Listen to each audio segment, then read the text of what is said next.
Bom, gente, bem-vindos ao nosso painel temático, um painel que tem como tema, essencialmente, roteiro, mundo da ficção. É um painel que a gente vai conversar sobre arco temporal dramático, personagem, construção de curvas dramáticas, enfim. Um painel para falar sobre maneiras de contar história, mundo da ficção.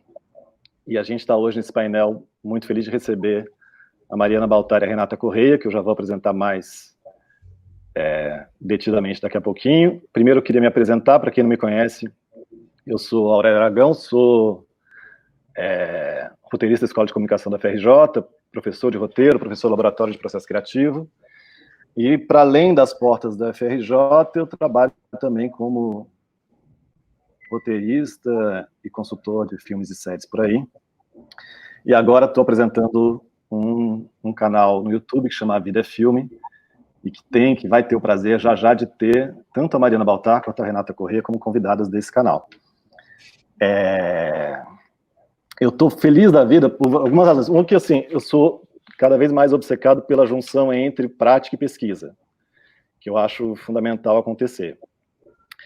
E vocês duas concretamente apertam, dão mais uma volta no parafuso, fazem mais uma vez o laço entre esses dois campos, tanto por conta do perfil de cada uma, Mari, professora e pesquisadora, Renata, escritora, roteirista, mas também porque vocês duas, na própria atividade pessoal, conjugam essas duas coisas. Conjugam a pesquisa e a prática como experiência do fazer, do pensar de vocês. Vou começar apresentando a Mariana Baltar, que é doutora em comunicação pela UF, onde desenvolveu e publicou a tese Realidade Lacrimosa, os diálogos entre o universo do documentário e a imaginação melodramática. E a Mariana é professora da graduação e da pós-graduação em cinema e audiovisual da UF, onde desenvolve temas vinculados às políticas de gênero e sexualidade, também ligados à dimensão do afeto e do excesso, como estratégias estéticas e matrizes culturais para dar conta do lugar do corpo, das sensações e emoções do contexto da cultura audiovisual contemporânea. A Mariana tem uma série de artigos e livros publicados, e só para dar um pouco o tom dessa articulação entre pesquisa e prática, a Mari, por exemplo, já atuou algumas vezes como consultora de roteiro, né? Uhum.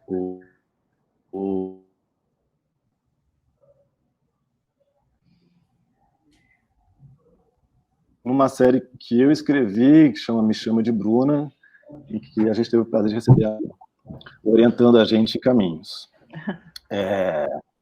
Junto com a Mari, hoje a gente vai ter a Renata Correia, que é escritora, dramaturga e roteirista, autora do livro Vaca e Outras Moças de Família, da editora Patois, e da peça A Fábrica de Cachorros e do documentário Clandestinas, sobre aborto no Brasil.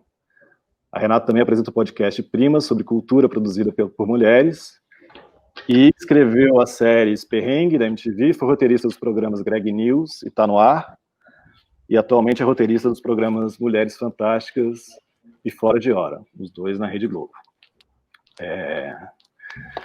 Além das duas que estão aqui, acho importante dizer quem está possibilitando isso aqui acontecer, que é o Felipe Creton, que além de músico e produtor musical e operador de áudio, é o cara que está fazendo tudo isso aqui acontecer. A gente só está conseguindo falar porque o Creton está invisível nesse momento, operando isso aqui para isso se realizar.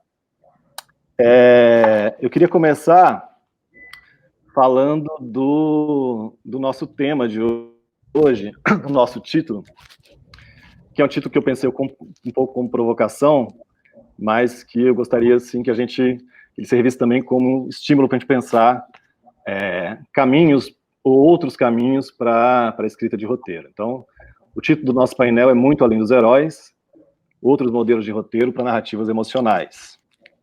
E eu queria começar, Mari e Renata, primeiro agradecendo muito pela participação de vocês aqui, pela disponibilidade de estar aqui. Mas eu queria começar, além dessas boas-vindas e agradecimentos, já lançando uma provocação para a gente começar a pensar alternativas a um modelo que eu acho que é um modelo hegemônico de um jeito de contar histórias, Conversando com vocês, a gente pensou a ideia de alternativas e modulações, né? Não necessariamente um fla-flu, que a gente vai pensar um outro modelo que se opõe a esse, mas pensar oxigenações, respiros, brechas,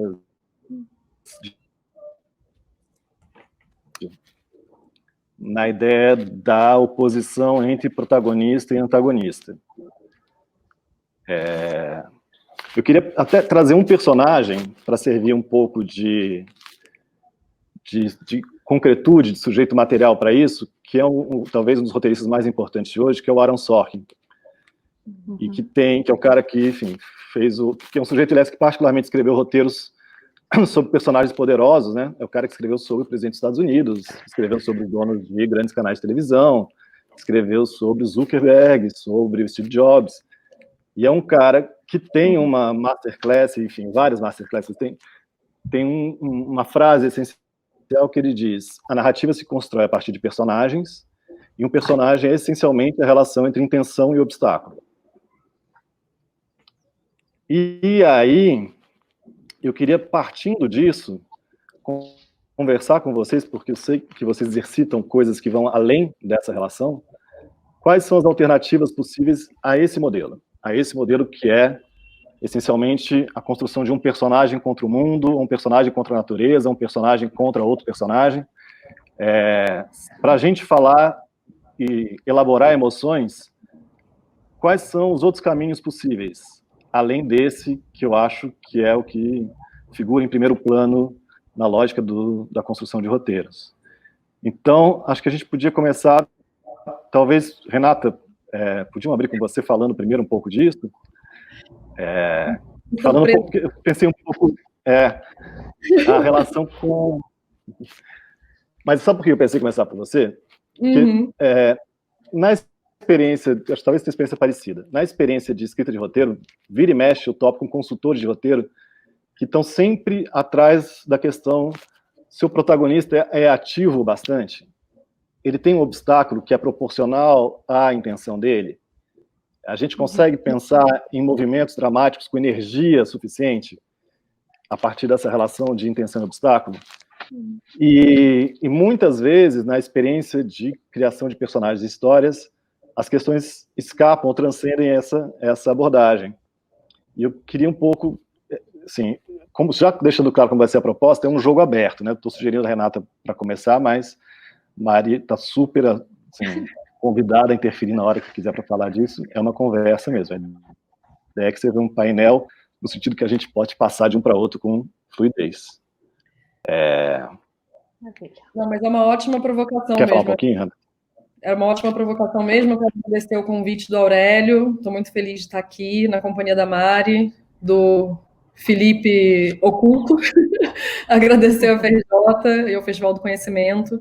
Eu acho que é uma provocação interessante, né? O Aaron Sorkin, quando você cita ele, você está citando o topo do cânone da TV americana seriada, né? Tipo, ele é o cara que tem o domínio dessa linguagem, é o cara que vai fazer isso muito bem, até pelo tipo de... Eu acho que quando ele fala de personagem, isso funciona muito bem para os personagens que ele constrói, exatamente para os personagens que ele constrói, que, como você mesmo citou, são personagens homens, brancos, muito poderosos, e que são o modelo que originou essa narrativa, né? São esse modelo do heroísmo, do monomito, da ideia de empreender uma jornada e voltar vitorioso.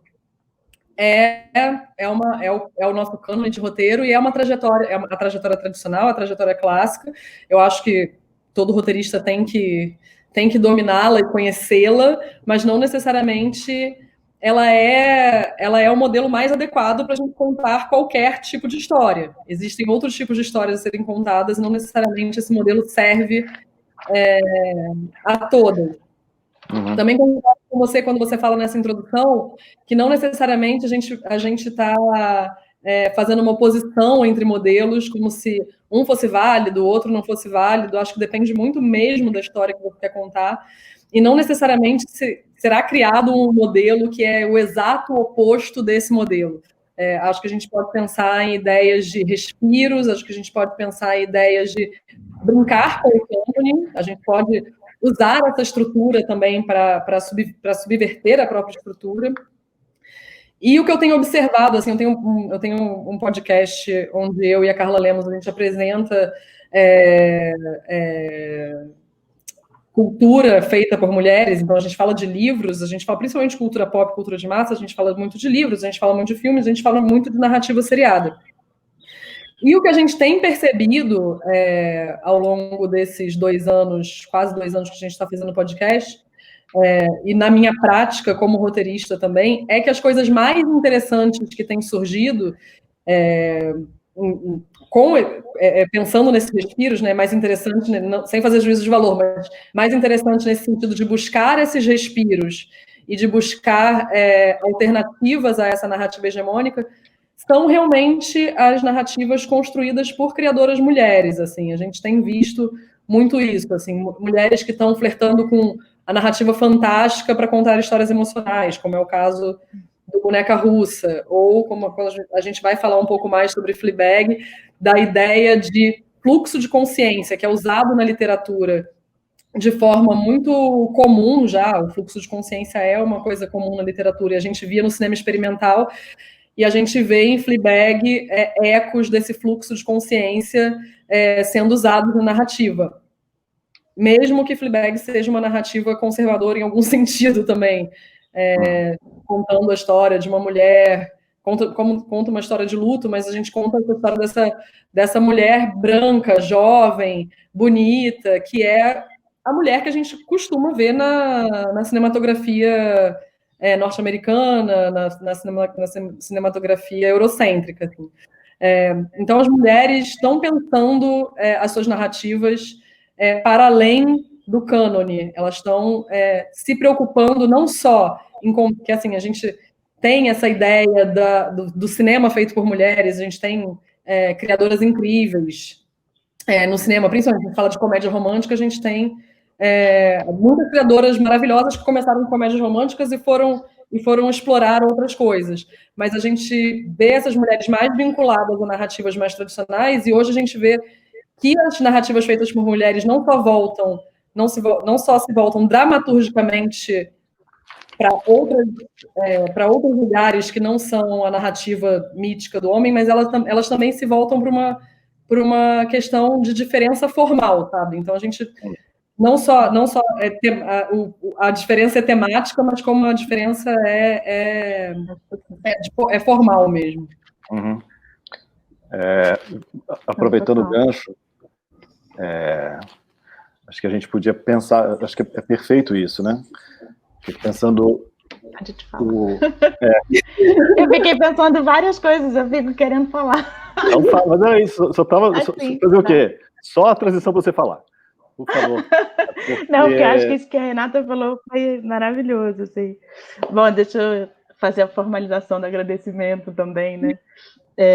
De estar nessa conversa aqui, porque acho que uma das coisas bacanas que acho que a própria Feira do Conhecimento que da UFRJ pode proporcionar mesmo é esse tipo de troca, né? E como você falou, Aurélia, assim, eu acho que eu venho de um lugar de teorização, não só pela atividade de professora, mas as coisas né, eu sou uma professora de teoria, pensando análise e tal, mas eu sempre tenho isso, eu falo muito isso o tempo inteiro, assim, para os meus alunos, né?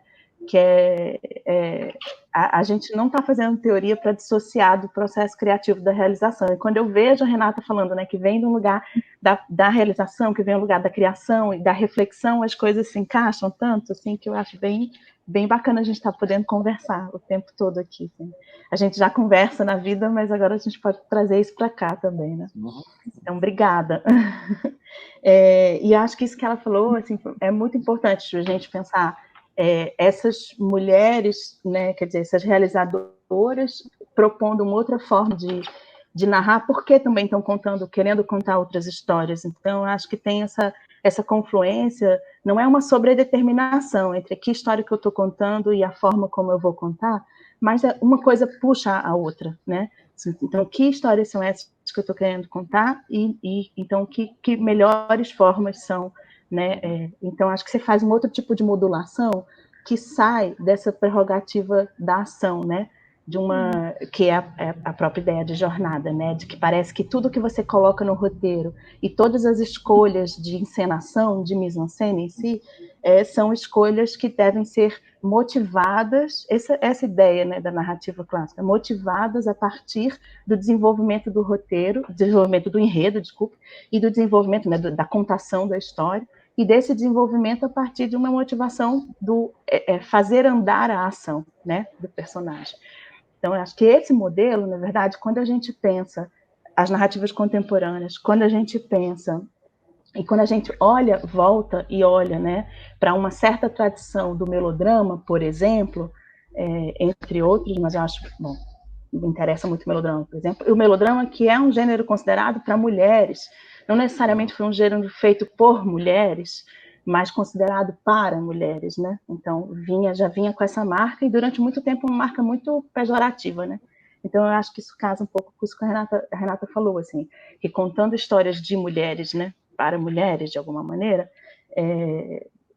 ele também acabava propondo um outro tipo de forma de encenar, que não que a ideia de ação não tivesse importante, o modelo da heroína, num certo sentido, né? Trazer, construir através do enredo uma ideia de virtude e uma heroína. E a gente tem vários melodramas que são melodramas de ação, nesse sentido, né? Desse imperativo, assim, de ter impedimentos e obstáculos para o mundo. Mas a lógica da contação da história, em vários momentos, fazer, de certa maneira, a narrativa entrar um pouco para segundo plano, no sentido do enredo entrar um pouco para segundo plano, para esses momentos de intensificação emocional, em que, na verdade, o ápice da expressão desse pacto sensorial, visceral, passional, para convidar o espectador a esse pacto passional que é o principal. Então, você constrói cenas em que, entre aspas, não teriam função nenhuma, né, em relação à contação da história, mas que são cenas centrais para a lógica do filme, e que são cenas de pura expressão emotiva e passional.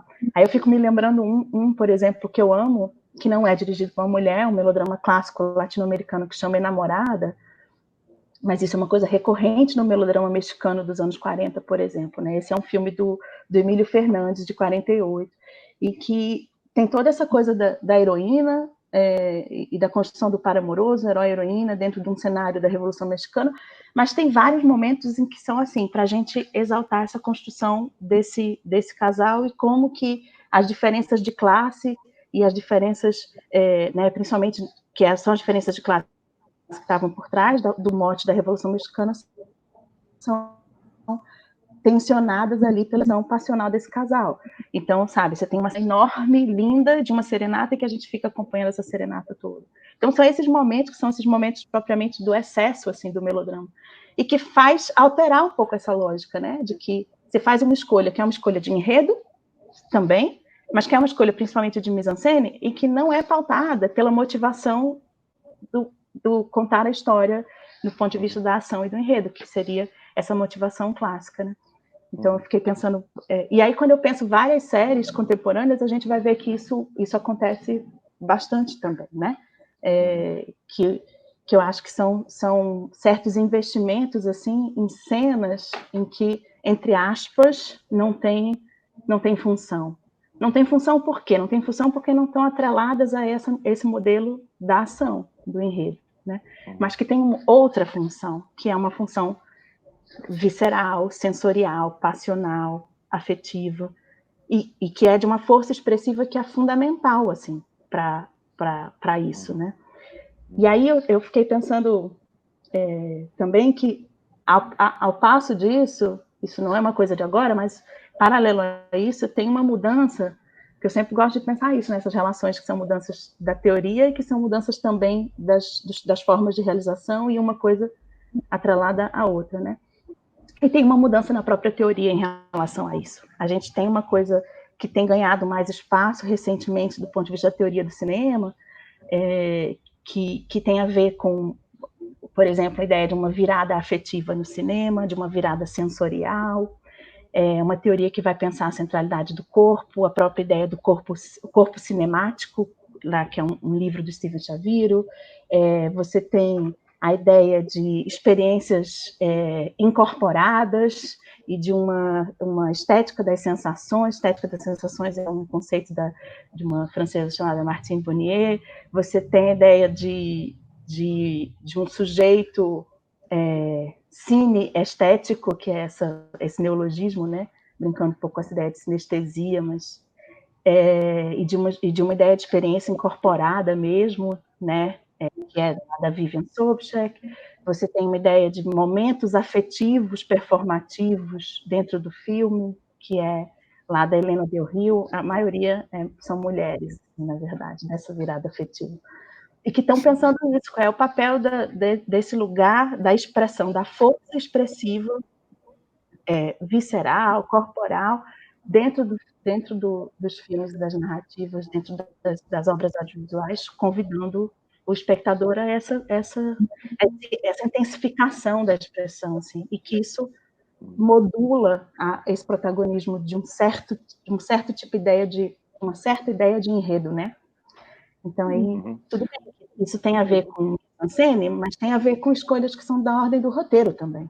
Não é só uma escolha que está no âmbito da encenação ali, na hora da filmagem, digamos assim, né? Enfim, eu acho que são uma forma de valorizar também diferente, né? Vai lá. Não, é que me lembrou uma coisa, na verdade, que é uma das coisas que eu tenho observado, é totalmente empírico, eu não sou pesquisadora, sou uma consumidora de audiovisual muito, muito disciplinada, digamos assim. Não só na gênese, tá no roteiro, mas na gênese dos próprios projetos. O que eu tenho percebido também, eu tenho conversado com outros roteiristas, amigos e pares, é que para essas criadoras, não só a narrativa clássica, canônica dá conta, mas como também o artifício do esticamento do fantástico. A gente tem visto muitas séries que têm flertado com isso. Não é um realismo fantástico, latino, nem nada, mas a gente tem esticamentos da realidade, ou com sonho, ou com delírio, às vezes com justificativas narrativas, como o uso de drogas ou experiências extracorpóreas, mas a gente tem essas experiências também sem nenhuma justificativa calcada na realidade, né? A gente tem The Away, que uma dança te leva para um outro tempo, por exemplo. A gente tem uma raposa imaginária em Fleabag, na segunda temporada de Fleabag. A própria boneca russa não existe nenhuma justificativa dentro da narrativa porque acontece para ela ter esse distúrbio temporal onde ela fica revivendo o mesmo dia diversas e diversas vezes. Então, só para orientar as pessoas que estão assistindo aqui, só um instantinho, assim, a gente, para ancorar a nossa conversa, a gente propôs ter 3 séries de referência, né? Além dos exemplos que estão aparecendo, que você já citou 2, né? Que é a Boneca Russa, o Fleabag e o This Is Us, né? Em tese, a gente pensou conversar em torno dessas 3 séries. Que This Is Us não é de uma produção de mulheres, mas que tem essa coisa do melodrama, assim, também, que é uma revisitação do melodrama, sim, né? Sim. E que, de alguma maneira, acho que a Renata já estava trazendo um aspecto possível de resposta a uma questão que eu tenho, porque a Mari traz essa coisa da experiência estética, sensorial, de outra ordem, que não é da ação dramática, né, do objetivo e tal, mas que no cinema é mais comum da gente ver, mas na ficção seriada, menos a princípio. E aí o que eu estava tentando colocar como é que isso aparece? Tá. Como é que isso aparece na ficção seriada?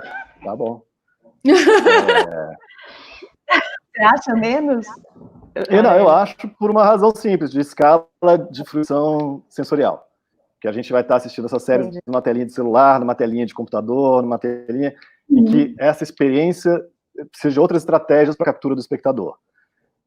E eu acho que vocês estão atentas às estratégias. Eu queria que vocês falassem um pouco dessas outras estratégias que ultrapassam a imensa tela, sabe? Que começam a caber justamente no roteiro, no jeito de contar, como é que isso entra. Então, A narrativa é fantástica, a narrativa onírica, a mas música. Eu acho que tem algumas coisas que as séries vão fazendo e vão lançando mão em que representam essa coisa, esse falar com esse protagonismo de uma sensorialidade, de uma passionalidade que não e de um excesso, de certa maneira, pensando esteticamente, que não depende dessa fruição da tela grande, da sala de cinema e tal. Não depende disso, na verdade.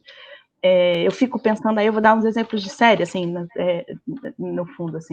Eu fico pensando, por exemplo, em Sense8, né, aquelas longas cenas em que a gente vai pulando, pulando de um personagem para o outro e todos vão se unindo, e são longas cenas de coreografias muito passionais, assim, muito que é pura expressão do corpo. É isso, é disso que a gente está falando, é disso que essa atenção a esses momentos de expressão em que acabam ganhando muito espaço mesmo, assim, dentro da ordem da narrativa, dentro da ordem do roteiro, que é dentro da ordem do enredo, né, da ordenação do enredo, e que é para fazer esse convite, para dizer assim, olha, agora estou te convidando, espectador, agora você pensar, entrar nesse registro de uma fruição passional corporal, entendeu? E que isso é importante. Então, suspende um pouco, entre aspas, estica um pouco essa ideia, suspende um pouco esse entendimento do storytelling em si, da contação da história. Tem uma teórica australiana que ela fala assim, que não é apenas sobre contar uma história, que chama Annie Rutherford dela. Não é apenas sobre contar uma história, é sobre criar aspectos, eventos, momentos que se alojam debaixo da pele do espectador. Eu acho que a ficção seriada também está fazendo isso. Eu lembro de Sense8, mas eu vou lembrar de uma que é de uma realizadora mulher e é sobre questões de mulher, por exemplo, que coloca em xeque, né, relação com maternidade, que é uma recente que está na Amazon Prime, que chama Little Fires Everywhere, que a produtora é a Reese Witherspoon. E que eu acho tem uma temporada agora na Amazon, e eu achei muito interessante a série, assim. E tem vários momentos em que ela entra num outro regime, inclusive de forma de regime de registro visual mesmo, né? Usando a expressão da fotografia, usando muitas cenas do fogo, e, sabe, close no fogo, e, enfim, os sonhos também. Então, tem vários momentos que são cenas sobre isso, em que não tem essa função tão... Tá atrelado ao roteiro também. Fazer a história andar. Mas não está na dimensão de fazer a história andar, né? A questão do próprio... Uma das personagens é artista, então o próprio envolvimento de fazer a obra de arte, por exemplo, enfim, eu acho que são coisas que aparecem na série mas assim, lembrei dessas duas, mas acho que a Renata lembrou dessas figuras fantásticas no Fleabag ou no Boneca Russa, então acho que são esses momentos. A ficção seriada, acho que está atento sim a isso também. No Little Fires Everywhere, especificamente, acho que a gente tem que lembrar que existe uma outra instância feminina atuando aí, que é a Reese Witherspoon. Ela criou uma produtora chamada Hello Sunshine, onde ela fez... eu esqueci o nome da série, que fez bastante sucesso agora. Pretty Little Liars. Pretty Little Liars. Big Little né? Liars. Foi Big Little Lies. Pretty Little Lies era outra. Exato. A parte disso, Pretty Little Liars era aquela adolescente anterior. Big Little Liars, Big Little Liars. Era outra coisa, gente. Outra série que a Hello Sunshine fez agora foi o Little Fires Everywhere. A Reese Witherspoon, em diversas entrevistas, ela fala a respeito de como ela não estava sendo contemplada com os papéis que chegavam até ela, e mais do que isso, ela não estava sendo contemplada com as narrativas que chegavam até ela. Então, eu acho que tem essa outra instância de controle criativo que vai impactar na feitura dessas narrativas seriadas audiovisuais, principalmente norte-americanas. E essa tomada de poder e construção de outros espaços produtores que não são os espaços produtores tradicionais. Se a gente for pensar na questão racial, por exemplo, Jordan Peele também tem sido uma pessoa muito interessante nesse aspecto. Ele agora vai lançar como produtor executivo uma série baseada nos livros e nas narrativas do H.P. Lovecraft, que é um dos pais do terror moderno, mas que a gente sabe que era um cara extremamente racista, assim, dentro das narrativas dele. Então, um produtor negro pega essas histórias de terror e ressignifica o que é o terror para a população negra e transforma nessa narrativa de terror seriada dentro da TV americana. Então, eu vejo essas instâncias, elas todas se articulam para a gente ter hoje essa pluralidade de formas e maneiras de contar, sabe? A mudança política, a mudança social e a mudança estética narrativa, elas estão muito atreladas, assim, não tem como a gente pensar uma coisa separada da outra, sabe? Sim, elas andam totalmente interligadas, eu acho que é isso mesmo. Mas eu fico pensando nesse sintoma contemporâneo também, sabe? De valorizar essa instância passional e emocional como um lugar de colocação dos problemas políticos, de construção de conhecimento, de construção enfim, de discursos e saberes que não passam por uma hierarquização entre a racionalidade, a informação, a explicação versus e maior que a expressão corporal, passional, sensorial, sentimental. Eu acho que a gente está numa mudança de revalorização disso, de certa maneira. E eu acho que essas estéticas acabam sendo uma resposta, digamos assim, uma resposta sensível a isso também, sabe? Pensando aqui, tanto na iniciativa da Reese Witherspoon, quanto numa ideia que a Mari trouxe agora há pouco, da ideia da virtude como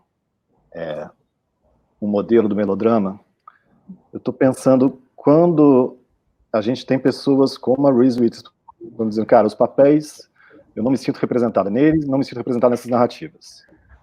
E eu, de alguma maneira, eu acho que as virtudes que construíram esse sistema narrativo que a gente cresceu com ele assistindo também não vigoram mais. Acho que são outras virtudes, são outros valores em choque. E eu queria pensar com vocês como é que a gente constrói personagens com esses novos dados de valor, que, sabe, ultrapassam a virtude, chegam, na verdade, à exposição de fragilidades, de fraturas, de problemas de fundo muito mais graves e não elaborados.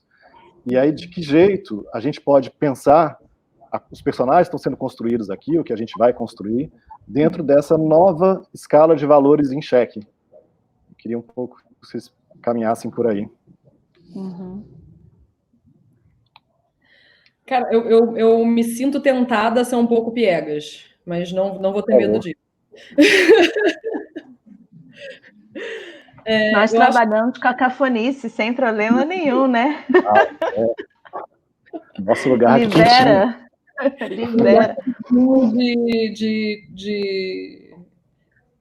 De artista para artista e de pessoas que tentam construir um diálogo através dessa linguagem.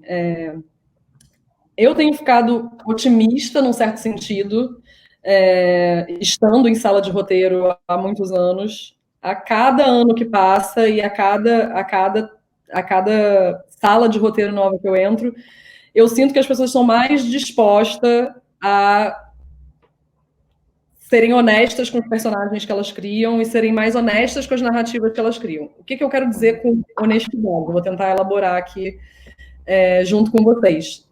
Eu via muito nas salas de roteiro preliminares que eu participava no início da minha carreira, uma vontade muito grande de fazer sucesso naquele jogo que já existia, entendeu? Reproduzir algo que já existia e com isso, essas fantasias que a gente tem no início da nossa vida profissional. Ou ser aceito pelo mercado, ou fazer sucesso, ou sei lá o que isso quer dizer, ou ser aceito ali no mainstream, ou no meio cultural e artístico. Os criadores que eu tenho convivido, principalmente os mais jovens, eles não têm mais tanto medo nem tanta necessidade de se adequarem, entendeu? Sabe? Isso está sendo muito interessante de observar. Essa mudança está sendo muito interessante de se observar. Então, eu não acho que seja uma exceção, por exemplo, que a gente esteja vendo mais narrativas emocionais e mais narrativas que vão para o íntimo, mais narrativas que tentem falar de uma situação universal ou dialogar com o mundo de uma forma universal, partindo de um lugar muito íntimo, sabe? Pegando como exemplo o Fleabag. Se a gente for parar para pensar no Fleabag, nesse fenômeno que foi a Phoebe Waller-Bridge nos últimos anos, assim. Ela, depois do Fleabag, ela foi chamada para, enfim, fazer desde Star Wars, consertar filme do James Bond, ela foi totalmente absorvida pelas maiores franquias do cinema norte-americano. E ela foi absorvida por uma das maiores franquias do cinema norte-americano, partindo de uma narrativa que é extremamente íntima, extremamente pessoal. Se a gente for ver... Eu revi o primeiro episódio do Fleabag hoje para vir conversar com vocês, que eu queria entender o que tinha... Eu não tinha revisto antes. A primeira vez que eu vi de uma tacada só. O que tinha me encantado tanto que eu resolvi ver essa série até o fim e maratonar essa série até o fim. A Phoebe Waller-Bridge, eu tinha até conversado com o Aurélio antes sobre esse engenho, né? Porque, assim, quebrar a quarta parede não necessariamente é uma novidade no audiovisual. Então, por que isso pareceu tão encantador para a gente a um primeiro momento?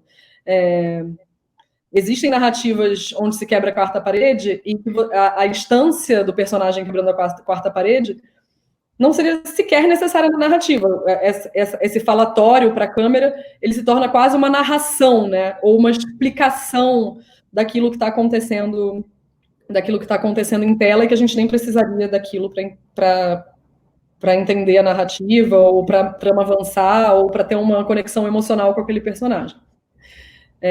Por exemplo, no House of Cards, que a quebra de quarta parede serve quase como uma narração e que ela não leva a gente para outro lugar como espectador, né? E aí, no primeiro episódio da primeira temporada de Fleabag, a primeira coisa que a personagem sem nome fala, porque ela não tem nome, aos 20 segundos de tela, ela fala com a gente. E ela fala num tom que é um tom confessional, né? Sabe quando você tá às 2 da manhã em casa e recebe a mensagem do cara que você gosta? E aí você vê um artifício muito interessante na Phoebe Waller-Bridge, que também ela usa isso, a instância de quebrar a quarta parede. É uma característica do personagem. Então, quando ela foi construir esse personagem, assim como, sei lá, jovem britânica de 30 e poucos anos, que fala para o público, que quebra a quarta parede. É como ser loira, ou ter câncer, ou qualquer coisa que você invente para o personagem, a instância de quebra da quarta parede é uma característica de personagem. E isso faz com que que fique muito íntimo, né? Cara, me deu uma perdida aqui. Calma aí, que eu ia falar uma outra coisa. Mas acho que ela... Fala. Continua. E que essa ideia de intimidade faz com que a gente se apegue nessa narrativa, e aí ela usa esse artifício dessa intimidade. Você fica, nossa, eu quero muito saber o que acontece com essa menina, e todo o primeiro episódio é esse fluxo de consciência. E aí é muito fácil se identificar a consumidora de séries, essa mulher de 30 e poucos anos, branca, urbanizada, vai se identificar com isso, e aí parece que é uma narrativa sobre ser essa mulher. E quando você já está completamente absorvido por essa narrativa, a gente descobre que, na verdade, é uma narrativa sobre luto.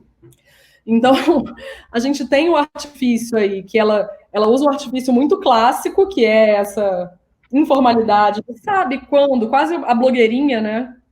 Falando para os seus seguidores no Instagram, e te arrasta para uma outra coisa, né? É um artifício muito bem pensado e é uma honestidade na hora de criar, sabe? Eu sinto que é uma honestidade na hora de criar. O que eu fico pensando, assim, é que a gente primeiro capturado por esse tom confessional dela, E, ao mesmo tempo, depois a gente percebe que é uma narrativa de luto, mas, ao mesmo tempo, ela faz, e eu acho isso fundamental para pensar essa reconfiguração, assim, e como se expõe essas fragilidades e vulnerabilidades, é que é nesse lugar que ela quebra a quarta parede que ela se desmonta como heroína, que ela se fragiliza mais ainda, e vai colocando em suspeição, assim, essa ideia de dizer, de ao mesmo tempo eu me engajo com essa personagem, eu me identifico com ela, me projeto nela de alguma maneira, mas ao mesmo tempo também ela me incomoda, e ela expõe esse incômodo, então ela se desmonta enquanto virtude, né, enquanto heroína em si, né, porque ela é nesse momento dela quebrar a quarta parede, é onde ela se apresenta frágil, vulnerável, ambígua, né? Então eu não consigo simplesmente jogar nela nenhum tipo de projeção moral que vai colocar ela nesse lugar da heroína ou não, enfim.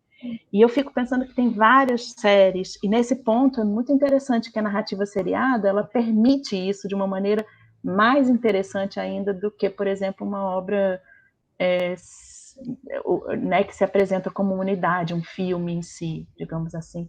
Porque a gente pode ir brincando com esses lugares de construção de herói e desmontar essa heroína, esse herói, construção de virtude, de vilania, né? A gente pode trazer de uma forma, ao longo dos arcos, ao longo da série, a gente pode ir montando e desmontando esse lugar de virtude, ou esse lugar dos valores morais. A ficção seriada possibilita, assim, a gente fazer isso dessa maneira, né, de trabalhar, de montar e desmontar esses espaços, esses lugares de construção de virtude e de vilania, né? Quando a gente pensa, eu fico pensando a partir do melodrama, mas não precisa ser só uma série de melodrama. Eu acho que tem em outras também isso acontece, em que você vai construindo uma ideia de herói para ser o cara, enfim, a figura o personagem que vai incorporar esses valores morais, e você desmonta ele também. Você coloca ele num lugar de fragilidade, você coloca ele num lugar de vulnerabilidade, você coloca a personagem num lugar de vulnerabilidade, e ao mesmo tempo vai mexendo com essas relações de identificação e de projetação que a gente tem com esses personagens. Então vai brincando com isso, a ponto que vai fazendo essa confusão também para o espectador, assim. E eu acho que Fleabag faz isso quando ela quebra essa quarta parede, é onde ela se fragiliza num momento. O This Is Us faz isso também na forma do desenvolvimento dos arcos narrativos, construindo, por exemplo, a figura do Jack, né, que é o pai, assim, é o sonho de pai, mas na segunda temporada ele já vai trazendo toda uma série de ambiguidades para ele. Na terceira temporada também a gente vai sendo modulado nessas expectativas de virtude e de vilania, né? O Boneca Russa também faz isso desde o começo, provocando esses incômodos. Eu acho isso bem interessante.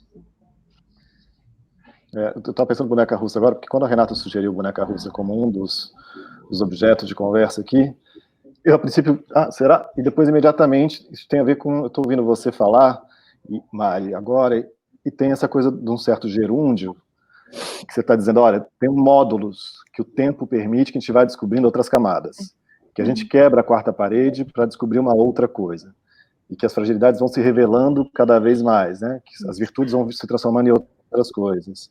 Ou então que a gente faz esse controle temporal, essa mudança de ponto de vista, vai e volta, fazendo essas brincadeiras com o controle temporal da narrativa, para fazer isso, para trazer essas vulnerabilidades, essas ambiguidades, né?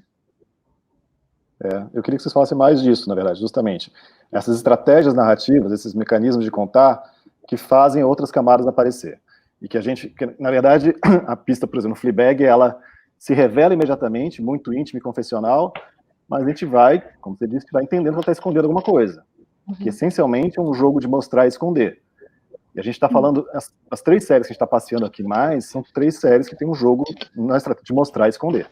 Então você vai mostrar e esconder ou pela organização do tempo, com um multiplot que vai e volta, e vai em outros anos e volta, ou a partir de uma revelação confessional que vai cada vez mais sendo esmiuçada, a ponto da relação com a câmera, que é íntima, vai virando muito desconfortável.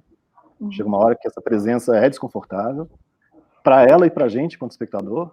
Fica esse cara, né? Uma hora você está rindo com ela, você dá a mão, você está gargalhando, para ela canalhamente te fazer chorar desesperadamente no movimento seguinte, porque... E o boneca russa é um pouco isso, né? A estratégia, a própria boneca russa, né? Você vai abrindo, ela está um pouco condenada, ela está condenada à morte eterna, né? Ela vai ter que ficar morrendo sem parar até tentar ter que se deparar com quem ela é. Se você não investigar a tua própria identidade a fundo, você não resolve nada. Então, são um pouco... eu brincando, acho que com a Mari, falando assim, cara, em oposição às narrativas missão, que tem essa, que era, precisamos seguir contando essa história, a jornada e tal, a gente tem narrativas de elaboração, que a gente vai se dobrar sobre o nosso próprio tempo, vai voltar, não é para o presente e para o futuro. É um pouco, o presente para o futuro é uma estratégia só para a gente voltar sobre a gente mesmo, sobre o luto não elaborado, sobre as relações não bem digeridas, sobre o que a gente não pisou. Então, eu queria um pouco que vocês falassem de que jeito, mas mesmo os mecanismos de contar histórias, que essas séries e outras conseguem fazer esse movimento de dobraduras sobre si mesmo. E essas dobraduras e elaborar sobre a identidade como questão.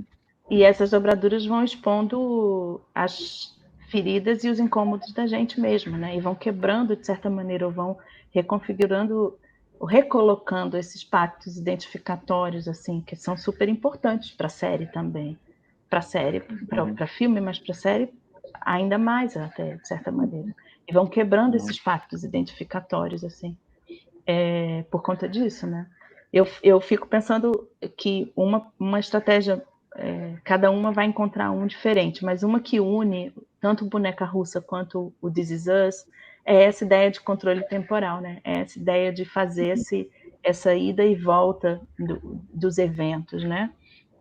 O This Is Us faz de uma maneira, usando essa figura da antecipação, assim, de uma maneira muito interessante. Interessante porque linka com o que é o tom, eu acho, dessas narrativas contemporâneas também, de ficção seriada, né?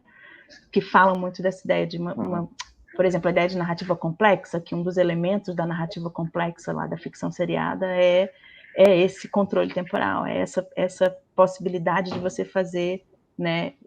Ele até cita esses exemplos de flash forward, de flashback, né? De flash forward, flashback. E o This Is Us, ele usa isso para produzir esses momentos de deixa emocional mesmo, assim, de fazer assim, olha aqui, eu estou te dando uma pista, uma deixa, que é de uma intensificação emocional enorme, que ao mesmo tempo refaz o pacto do melodrama, porque é uma série, é um melodrama, eu e a Carolina Amaral, a gente defende que é um melodrama paternal, né? E então ele reconfigura a ideia de melodrama. Isso, Mari, a ideia de melodrama paternal, como é isso?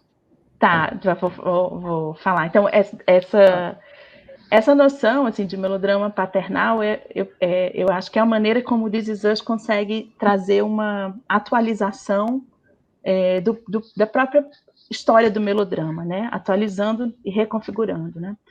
E você tinha, num determinado momento, assim, e ainda tem, muitos filmes que eram considerados melodramas maternais, né? Que era toda a construção do pacto de engajamento afetivo, passional do melodrama, era feita em torno dessa construção de uma ideia de figura da mãe, e principalmente colocando reiterando certas noções de maternidade e maternidade também como o grande papel da mulher, entendeu? Então, claro, tinha esse sentido bastante moralizador, né, de pensar onde é que está, que a maternidade está associada a uma ideia de sacrifício, a uma ideia de cuidado, de sacrifício mesmo em prol enfim, né, do filho, da filha.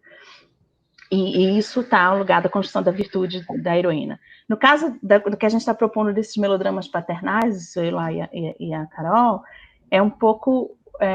no caso de This Is Us, a gente pega os arcos narrativos da série toda para construir modelos de paternidade, em que, no fundo, estão recolocando certos modelos de masculinidade, que, ao mesmo tempo, recupera essa ideia de masculinidade como virilidade, enfim, mas também coloca essa figura do homem sensível, sabe? Então, o lugar da paternidade como um lugar de cuidado, continua a ideia da proteção associada ao masculino, mas uma ideia de cuidado, enfim, e não é exatamente de sacrifício, mas de cuidado. Então, a figura do sacrifício não está sendo totalmente construída, mas de abnegação ainda um pouco, mas principalmente disso do do cuidado e como esse lugar, assim.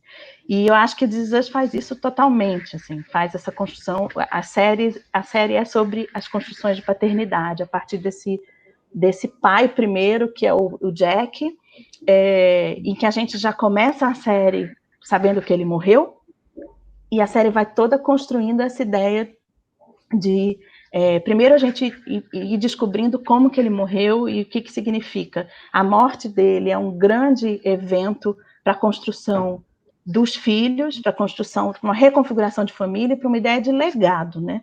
É o grande legado, assim. Mas, ao mesmo tempo, a gente vai e volta no tempo, a série faz a gente ir e voltar no tempo, a gente vai para o passado, a gente fica no presente da narrativa, mas ao mesmo tempo também a gente vai para o futuro, e tudo isso o tempo inteiro em todos os episódios. E a gente não está indo para o passado só para descobrir o que aconteceu com Jack ou descobrir o que aconteceu com os filhos, porque isso tudo a gente já sabe, na verdade. A gente vai para poder construir esses elos emocionais, em que são elas emocionais que vão construindo uma ideia de paternidade, mas ao mesmo tempo vão fragilizando o próprio personagem, porque a gente vai descobrindo as ambiguidades dele, e ele continua sendo o modelo de paternidade, mas cheio de ambiguidades, né, em alguns momentos. Então ele vai o tempo todo construindo e reconstruindo esses valores, e vai ao mesmo tempo trazendo esse legado, né, assim, para um ensinamento, né, de como os filhos vão ser pais também, né? E a série vai fazendo essa coisa. Oi? Especificamente no Fleabag, a questão temporal no piloto, ela funciona mesmo como um fluxo de consciência. Inicialmente a gente não sabe o que é, a gente não sabe se a gente está no presente ou não, porque ela começa quase como cold open, né? Esse sexo com esse rapaz que ela gosta, é um cold open, ele não volta nesse primeiro episódio. E é engraçado como existe uma subversão ali de uma regrinha do manual do roteiro, que é, no primeiro episódio, apresente seu personagem e apresente o conflito dele. Então, a Phoebe Waller-Bridge, ela é formada em dramaturgia numa escola inglesa, bem tradicional, assim. Eu não lembro se ela é formada, mas ela chegou a fazer alguns anos numa escola inglesa de dramaturgia bem tradicional. Então, a gente vê uns ecos ali da construção da dramaturgia no teatro, por exemplo, porque ela está apresentando o personagem, como dizem os manuais de roteiro, de forma clássica, mas cada cena... a gente quase não repete os atores que contracenam com ela. Cada cena no piloto é um pequeno ensaio de qual é a relação dela com aquele outro personagem. Então, tem o namorado que vai ser ex, tem a irmã, tem o pai, tem a amiga que morreu, e aí a gente entende, sabendo que ela morreu no final do piloto, que aquilo era um flashback. Então a gente tem quase esse rigor aí de como ela está apresentando esse personagem. Primeiro eu vou apresentar essa personagem com um sexo casual. Depois eu vou apresentar essa personagem com a irmã, e a gente sabe que com a irmã a relação é difícil. Aí a gente vai apresentar com o ex-namorado, e sabe que que é uma relação ioiô de vai e volta pela maneira que ela trata esse personagem. A gente sabe que ela está escondendo... Mais uma vez, uma regrinha de manual de roteiro subvertida, né? Apresente o conflito do seu personagem. Então, de forma muito quase casual, todos os personagens estão perguntando: como você tá? Você tá lidando bem? E que num primeiro momento você não sabe por quê. Só porque ela é bem louca, por que estão perguntando isso para ela o tempo inteiro? Na cena onde o namorado vai embora, ele diz: eu tentei ficar para te ajudar a passar por tudo isso. Tudo isso o quê? Então a gente não sabe o que é esse conflito dela, até a gente saber que essa mulher está em luto. Mas cada pequena unidade narrativa, unidade dramática, com cada personagem, é uma pequena esquete. Ela quase se encerra em si mesma, entendeu? Então a gente está ali no presente, e assim, tipo, a gente está ali no presente com a irmã, e aí uma fala sobre a blusa que a irmã perdeu, achou que perdeu e na verdade estava com ela. A gente já fala dessa meio cleptomania dela, né? Depois ela vai roubar uma estatuazinha. Dessa blusa que a irmã quase perdeu, e ela decola, ela sai daquela palestra que ela estava com a irmã e se volta para uma lembrança com a amiga dentro de um provador de roupas, entendeu? Então, assim, o tempo inteiro a gente tá brincando com fluxo de consciência e com habilidades dramáticas. A gente vai sabendo todas essas ceninhas. A cena da irmã se encerra em si mesma. A irmã é fria emocionalmente e no final tenta dar um abraço nela. Essa cena se encerra. A amiga precisa de uma roupa nova e faz uma piada com ela. Você entende a relação que as duas têm dentro do provador. Ela vai, bêbada, conversar com o pai já no terceiro ato. É uma série de episódios curtos, né, de até 25 minutos. Ela vai conversar com o pai e ela faz um texto de confissão bêbado, triste, dizendo como ela se sente totalmente destruída pelo luto. A gente não sabe ainda que é pelo luto. E o pai só responde: você puxou tudo isso da sua mãe. E acaba. Todas as cenas se encerram. E é curioso a gente pensar quase esquetado a maneira como ela apresenta todos os personagens e apresenta a si mesma através dos outros personagens. É um conteúdo temporal muito interessante. O que eu acho bonito, assim, tanto no Fleabag quanto no This Is Us, que também tem essa dimensão do luto, assim, e que, para mim, pelo menos, porque é que elas trazem na própria forma narrativa essa ideia do que é luto, né? Porque luto não é linear. A gente não vivencia luto de uma maneira linear. A gente vivencia... Quem entra em luto vai estar em luto para o resto da vida. Desculpa, nunca vai passar.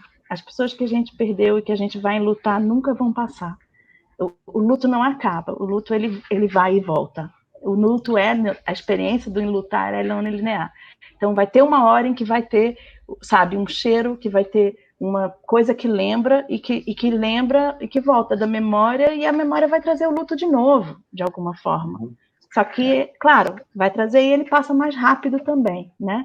Mas eu acho que as duas séries acabam fazendo isso, assim, e podem fazer isso porque usam essa ideia de controle temporal, ou seja, usam essa ideia de estar abusando de uma não linearidade, controle temporal de maneiras diferentes, né? Mas abusando de uma não linearidade.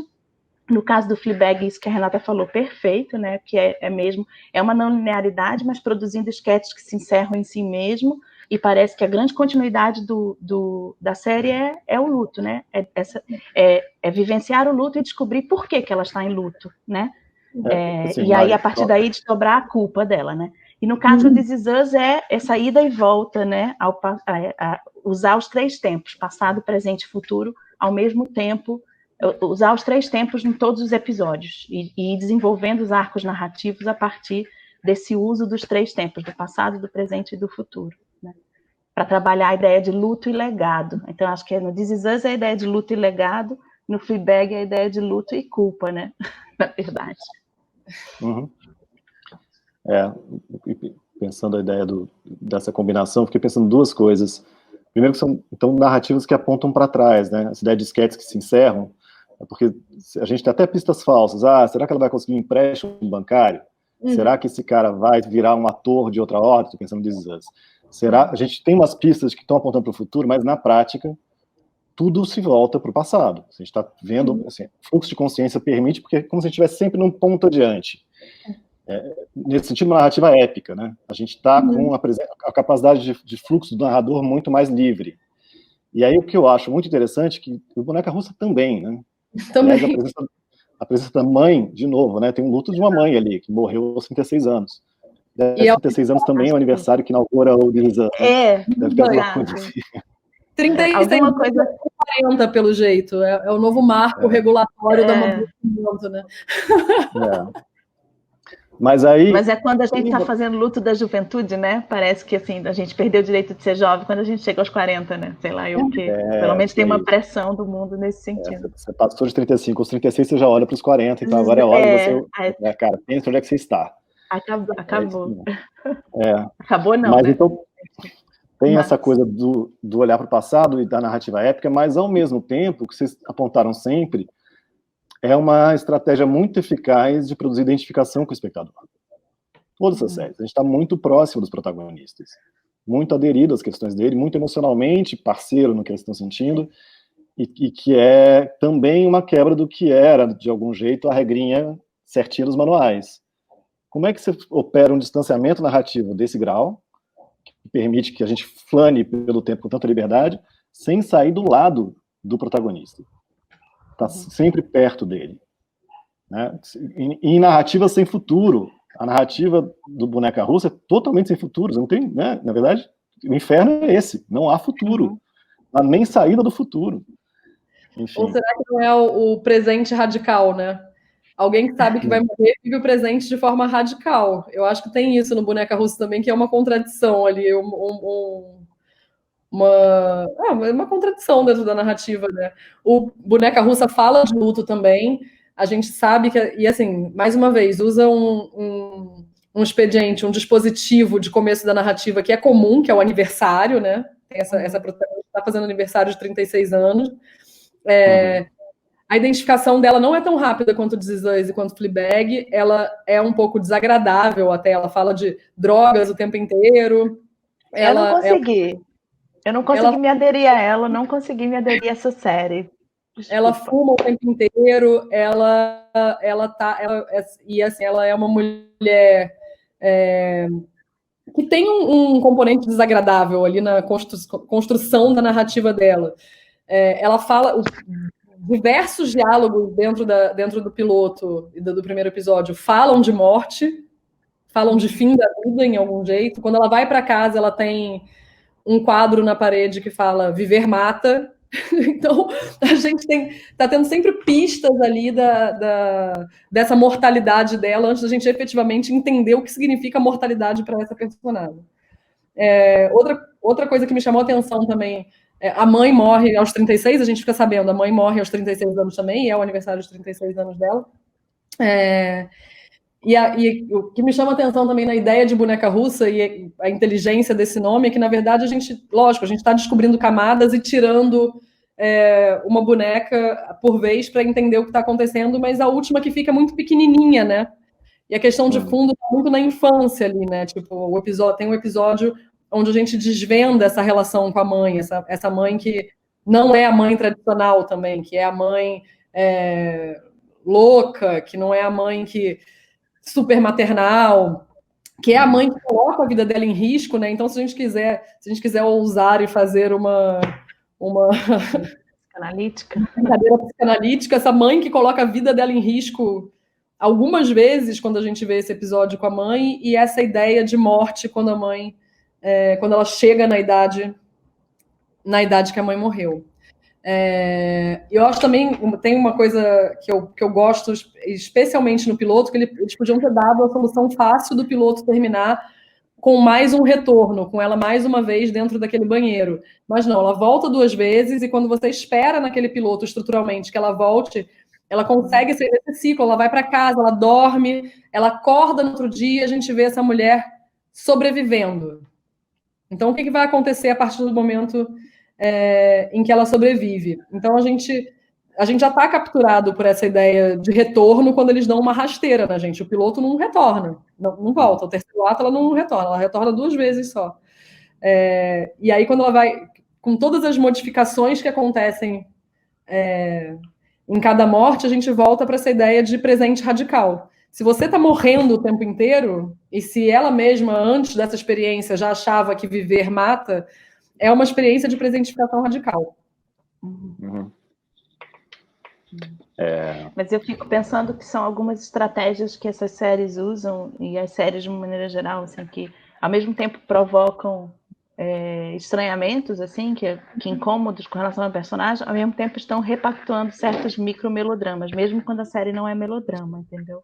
Que acho que o quê? São microelos simbólicos que eles vão fazendo com o personagem para a gente se engajar passionalmente com eles, sabe? Colocar num lugar de vulnerabilidade não deixa de ser um potente pacto melodramático de engajamento, porque a gente adora um herói caído. Mãe morta, então ele vai fazendo vai inserindo pequenos momentos, assim, e que vai fazendo a gente ficar muito próximo muito colado, assim, ao personagem. E o fato, eu acho que mesmo, e isso vamos pensar, todas as narrativas, assim, que estão brincando com múltiplos pontos de vista, fazendo, né, essa desfragmentação do tempo, não sei o que, babá, mas o elo que vai costurando, mesmo que seja uma costura bem fluida, é personagem, ainda é personagem. A gente ainda está vivendo o império do personagem. Essa figura pode ser anti-herói, personagem não actante, pode ser fora do modelo, mas personagem, meu filho, eu tenho. Porque é com pessoas que a gente, de certa maneira, quer dizer, pode ser um bicho, mas é levado à figura de personagem, né? É com ele que a gente se engaja, né? É com ele que a gente quer seguir, né? Então, e experiência de ficção seriada é para isso também, né? Ele quer que a gente siga, ele não quer que a gente se abandone, né? Que é essa espectatorialidade assim, né? É uma série que manipula gente... muito bem. Oi? Não, fala, Renata. Não, eu tô revendo Sopranos agora, e fazia muito tempo que eu não via, né? Eu vi, acho que quando foi ao ar. Mas era uma série que ela brincava com isso com maestria, né? Tipo, se a gente descrever um Tony Soprano em qualquer mesa de bar, é a pessoa mais desagradável e odiosa do mundo. Mas de alguma maneira mágica entre aquele texto, o engenho do roteiro, fazia você acompanhar ele nos piores momentos e nos melhores momentos, nos highs and downs. E acho que ali também teve a mágica do carisma do ator que interpretava, fazia com que a gente perdoasse aquele personagem por qualquer coisa e quisesse continuar acompanhando ele. Mesmo que fossem perdões momentâneos.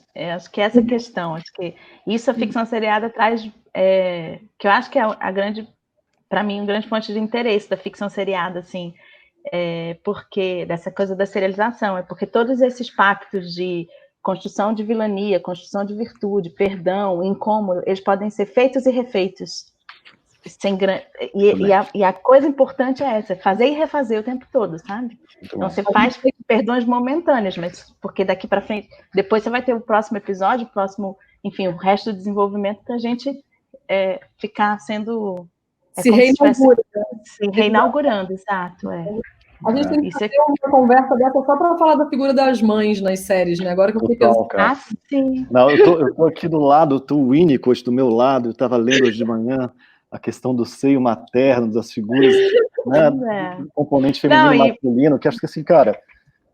Quando a gente ficou pensando esse artigo que eu e a Carol escrevemos, assim, a gente ficou pensando, revisitou esse lugar do melodrama maternal, e eu fiquei pensando essa coisa do melodrama maternal na ficção seriada, assim, de uma maneira geral. Eu fiquei lembrando de várias coisas, e também do melodrama paternal, assim, na ficção seriada tem muito na comédia, na verdade, mas no cinema tem algum, sei lá, a gente lembrou do Kramer versus Kramer, O Campeão, são filmes assim que são exemplos de melodramas paternais. Mas de série não tinha tanto, série era mais na chave da comédia mesmo, assim. Tipo Full House, de certa maneira, não deixa de ser dentro dessa figura da paternidade, mas muito na chave da comédia, né? Gente, acho que a gente vai chegando para o nosso caminho final da conversa, pelo menos essa conversa. Nossa, foi muito rápido. É rápido, né? Mas pode ser um longo caminho para o final. Acho que a gente pode aproveitar os 36 anos, agora que está olhando o nosso, né?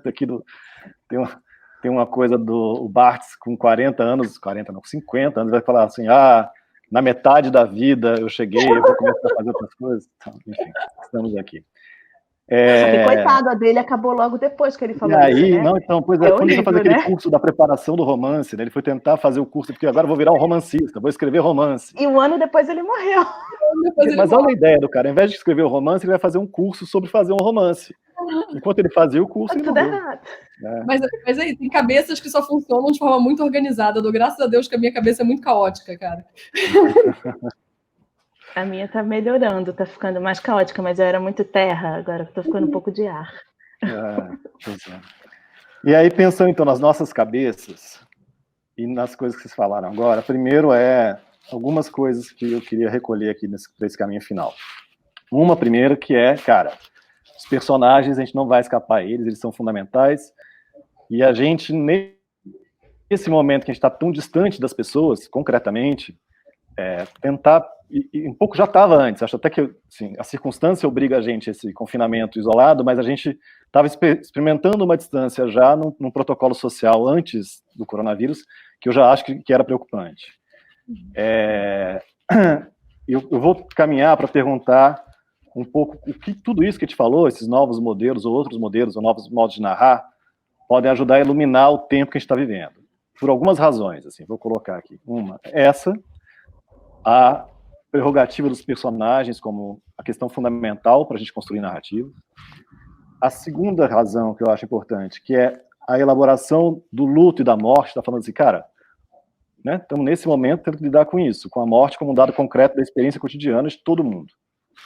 Como é que a gente vai sair disso, como é que a gente vai falar da morte saindo disso aqui? Acho que isso é uma segunda questão. A terceira questão, que é um pouco mais otimista, que vocês trouxeram, que é a ideia de movimento, de ambiguidade intrínseca aos personagens, mas é isso, melhores e piores momentos. Todos temos. Todos somos nossos melhores e piores momentos. O quanto...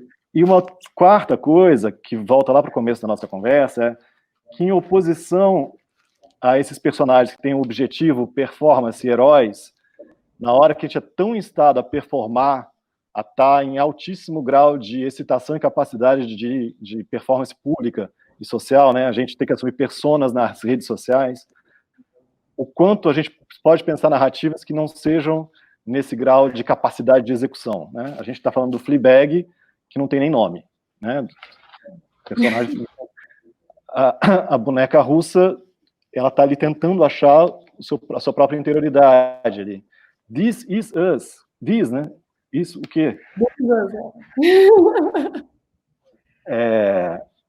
Então, eu queria, um pouco para fechar essas questões fáceis, para a gente pensar o quanto essas coisas, o quanto o tempo de hoje ilumina essas narrativas e quanto essas narrativas podem iluminar o tempo que a gente está vivendo.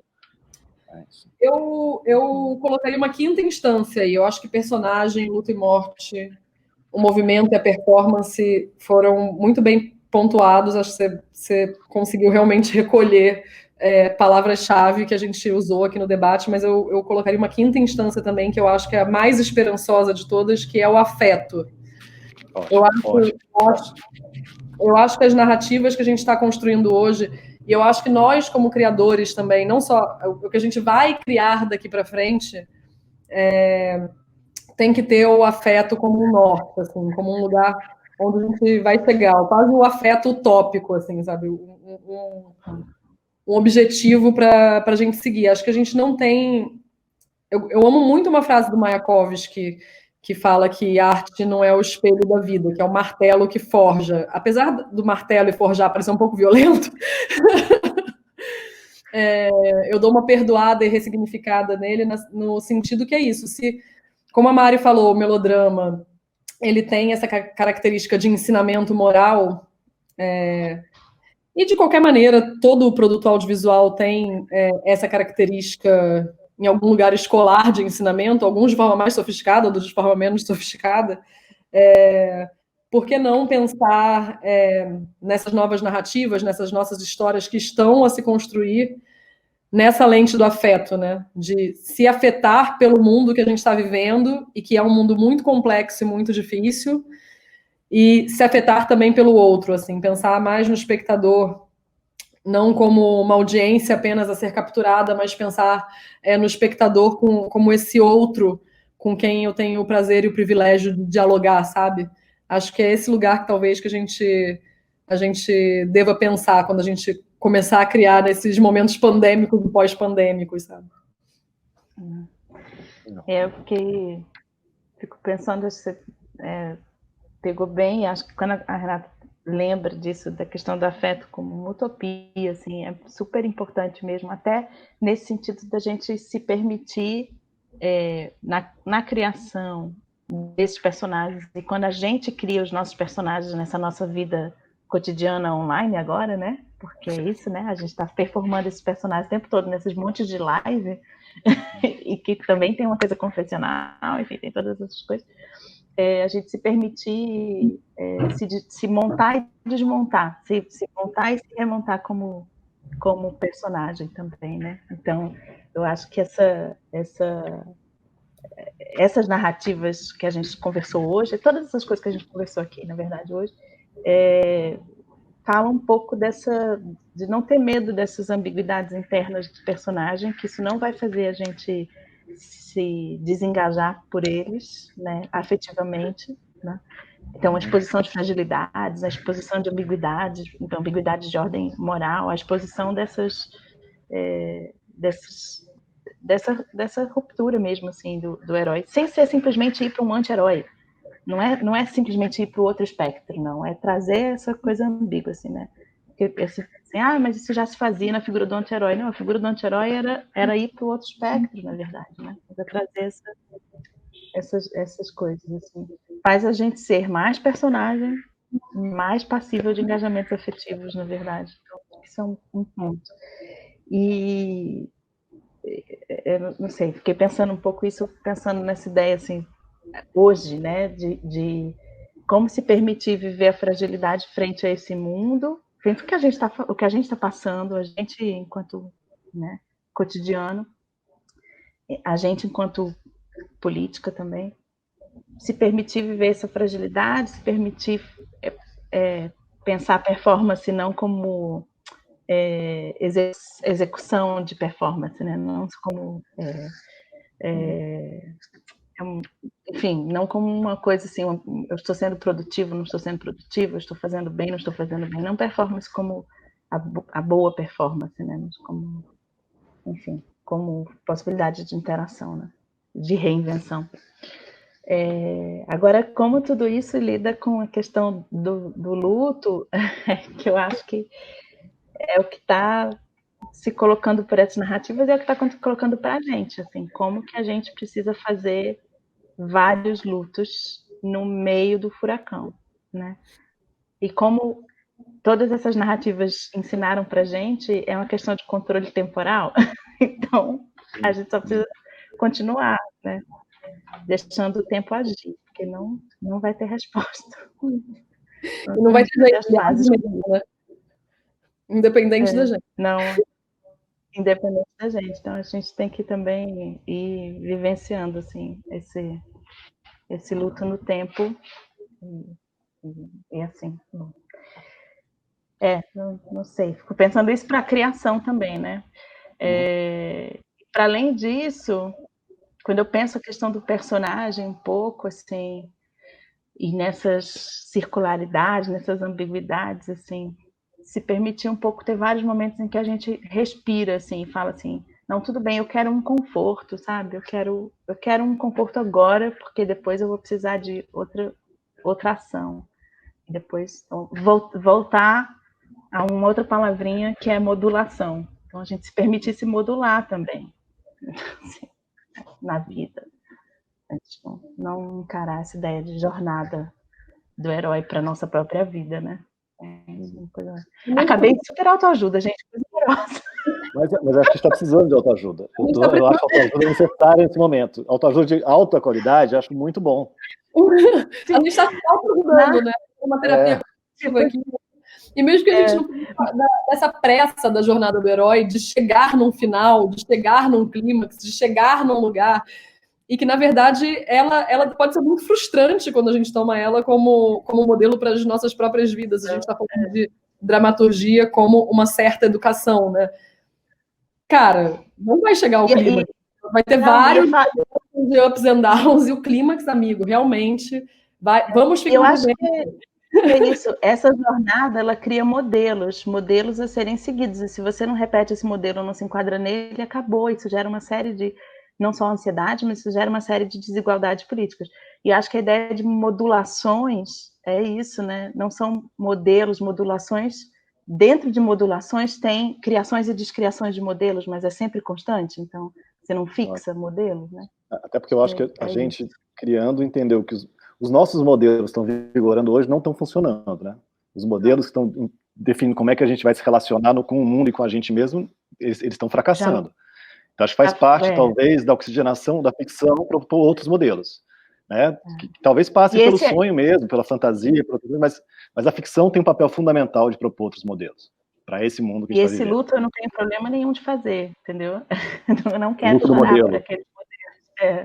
O luto daqueles modelos, eu não tenho problema nenhum de fazer esse. Não, esse eu não vou chorar. Não. Quer dizer, posso até chorar, mas... Gente, quero agradecer muito a vocês, foi incrível. Já deixar a porta aberta, mesmo se essa janela aqui ou a porta da FRJ aberta sempre para vocês, para a gente voltar e seguir conversa. A gente já tem outras pautas já acionadas aqui. E, enfim, foi ótimo. Vamos pensar, vamos seguir pensando outros modelos e modulações para o mundo e para a ficção. E seguindo com os encontros que são tão importantes. Tá bom? Muito obrigado a vocês. Muito obrigada, Aurélio. Muito obrigada, Mari. Até a próxima, gente. Obrigada, adorei te ouvir, Renata. Adorei estar com você também, Lulu. Te ouvir. Amei, gente. Obrigada. Também. Então tá. Grande beijo. Até.